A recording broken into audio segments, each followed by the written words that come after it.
Hey everyone, Idaho Prepper here. Welcome back to the channel. Today I'd like to share with you an idea that I've been working on. It's a series that I'm going to be starting in my shop. Each week I'm going to share with you all one survival item that you can keep in your survival kit or your get home bag that you can make yourself.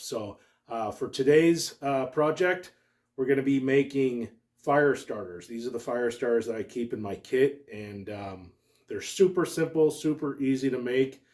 So I'm excited to show you how I do it. All right, let's get started.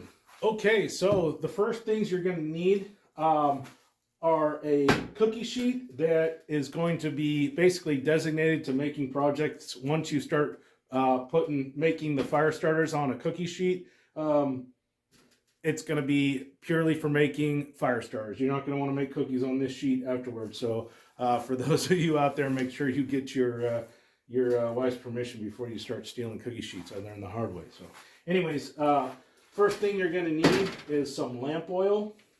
Second thing you're going to need is some paraffin wax. And yes, it must be paraffin wax. I've tried using soy wax.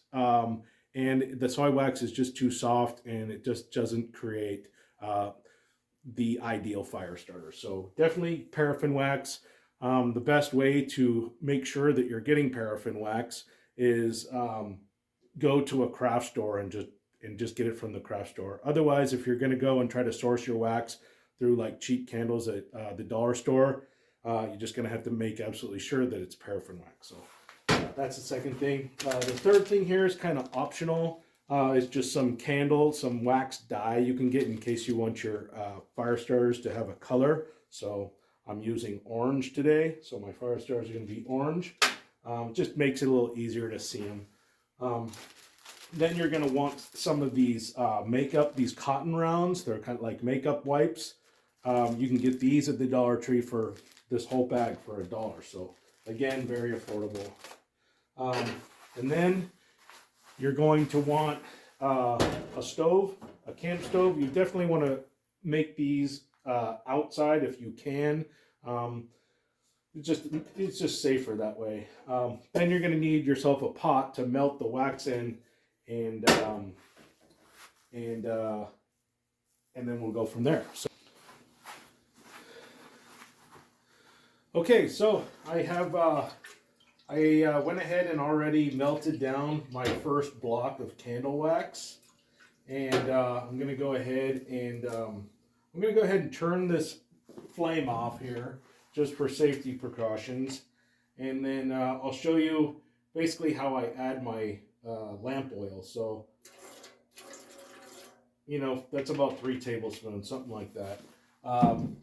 For every block of wax, just to kind of give you an idea. There's no real science to it. The lamp oil just kind of acts as a little extra kick. It helps the fire starter take a spark a little easier, gives it a little more flammability. So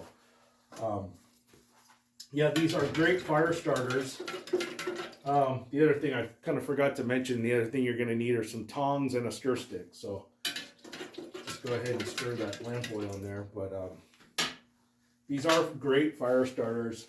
They obviously really easy to make, cheap to make, and each one burns up to for like 5 minutes. So and like I said, they're also waterproof. They can get wet, and so long as you break them, you expose those cotton fibers inside the rounds, they'll take a spark. So, okay, so this is the dye I'm going to be using. Like I said, this is totally optional, but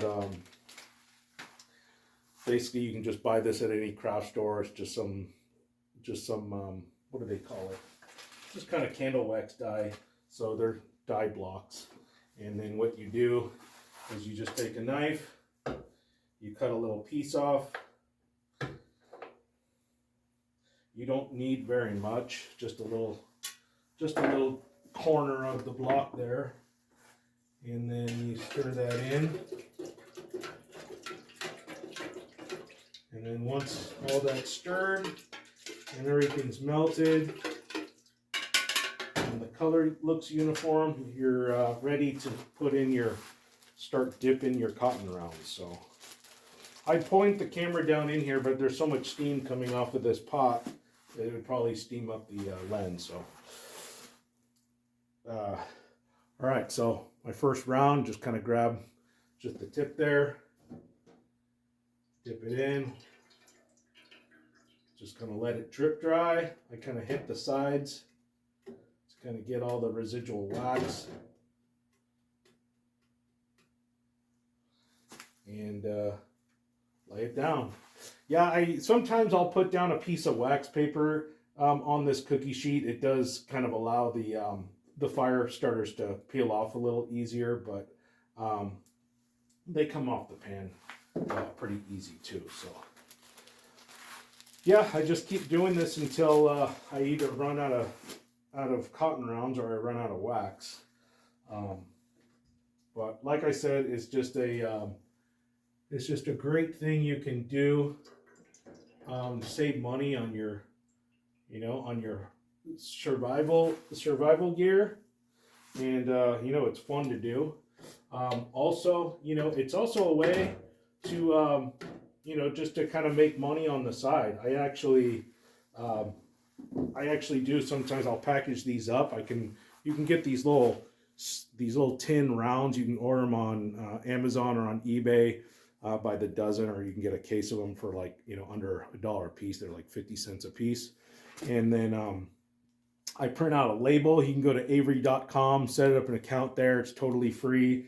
And you design yourself a little label and they have labels that are designed, to fit the tops of these cans.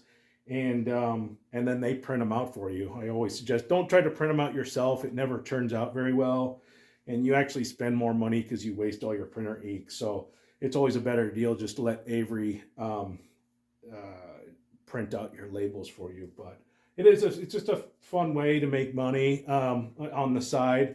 I do sell these on my eBay store. I'll leave a link to that in the description. But and also I sell them at home shows and stuff. So it's just one of those things you can do on the side to make money. I am starting to kind of veer away from these cans because they do take up a lot of room in my fire kit. So I've been recently just putting them in these Ziploc Mylar bags. And you can buy these for even cheaper as well. So it just makes it easier to fit in my survival kit. So anyways, guys, I hope you enjoyed the video. If you have any questions, make sure to leave the questions in the comment section. I'm definitely excited about starting this new series. So next week, I'm going to be showing you how to do fire steels. So it should be an exciting video. So if you haven't done so already, make sure to hit the like button and subscribe. And I'm going to get warm because it's freezing in here. But thanks for watching, guys. Until next one, stay prepared.